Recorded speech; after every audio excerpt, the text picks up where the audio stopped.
Hello, everyone. You are listening to Uncomfortable Truths with Euclid Phoenix, where I talk about politics, religion, and other BS that I find interesting. Today in politics, I'm going to talk about student loan forgiveness, the history, benefits, and controversy. Student loan forgiveness is a hot-button issue for U.S. politics. This blog explores the history of student debt, the argument for and against forgiveness, and how it could reshape the economy and education system. How we got here, a brief history of student loan debt. The modern U.S. student loan system traces back to the Higher Education Act of 1965, which aimed to make college more accessible through federal-backed loans. At the time, the average college tuition was relatively affordable and debt levels remained manageable. But over the decades, tuition rates skyrocketed, especially at public universities between 1980 and 2020.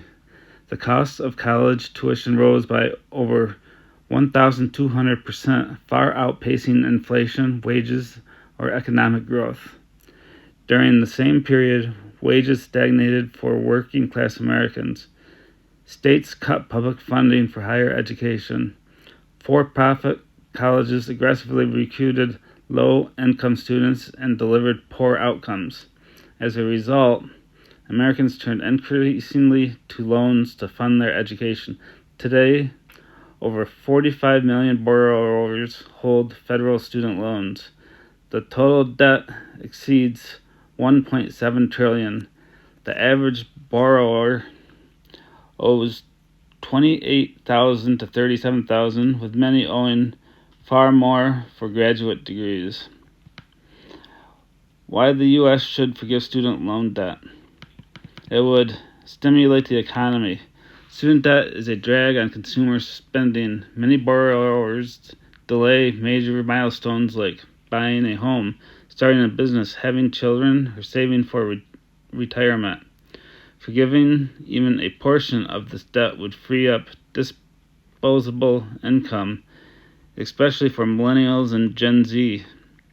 According to a 2018 Levy Institute report, canceling student debt could boost GDP by over $1 trillion over a decade. Student debt is a public policy failure. Student loans were meant to expand access to education, but the system has created a two-tier trap. Wealthy students graduate debt-free. Working-class students, especially Black and Hispanic borrowers, take on unsustainable loans. Many borrowers didn't borrow recklessly. They did what society encouraged: go to college and to get ahead. But now they're punished for it. It would help address racial inequality. Data shows that Black borrowers owe more than their white peers and repay at slower rates, even with equal education levels.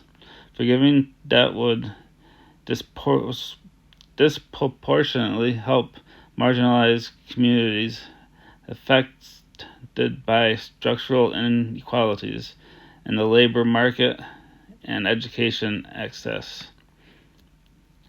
The government already forgives other debts. For example, PPP loans were forgiven for businesses, many of them wealthy.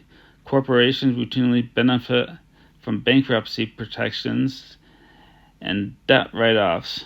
If we forgive debts for businesses and banks, why not for students trying to better their lives? The current system is unmanageable. Loan servicers are plagued with errors.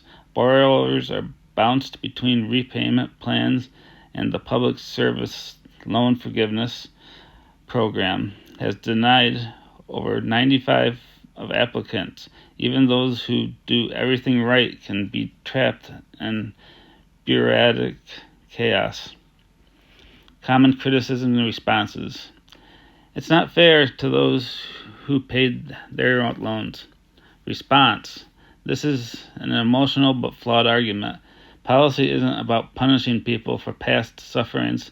Just because someone struggled doesn't mean we shouldn't relieve current burdens.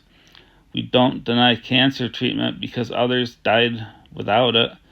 Another example would be slavery. Should people suffer slavery because those in the past suffered from slavery? I believe we must progress to continue to improve our current situation. They say it's a handout to the wealthy. Actually, the majority of borrowers are middle and working class. Those with the highest debts, like doctors or lawyers, often don't qualify for forgiveness programs due to income caps. Also, broad forgiveness can be income targeted, so relief goes to those who need it the most. It will increase inflation. Response: most economists say the inflation impact would be a modest and temporary, especially if forgiveness is phased in or tied to income. In fact, relieving debt could stabilize household budgets, easing long-term inflationary pressure. Alternatives and compromises. If full cancellation is politically or economically unfeasible, several options next. Targeted forgiveness. Focus on low-income borrowers, public servants, or those defrauded by for-profit colleges. Caps on repayments. Income-based repayment plans with automatic forgiveness after 10-20 years. Reform the interest system. Eliminate compound interest or cap interest rates on federal loans. Tuition-free public colleges. Prevent future debt while helping those entering the system now. A future without student debt. Forgiving student loans won't fix everything, but it could help millions of Americans reclaim financial stability.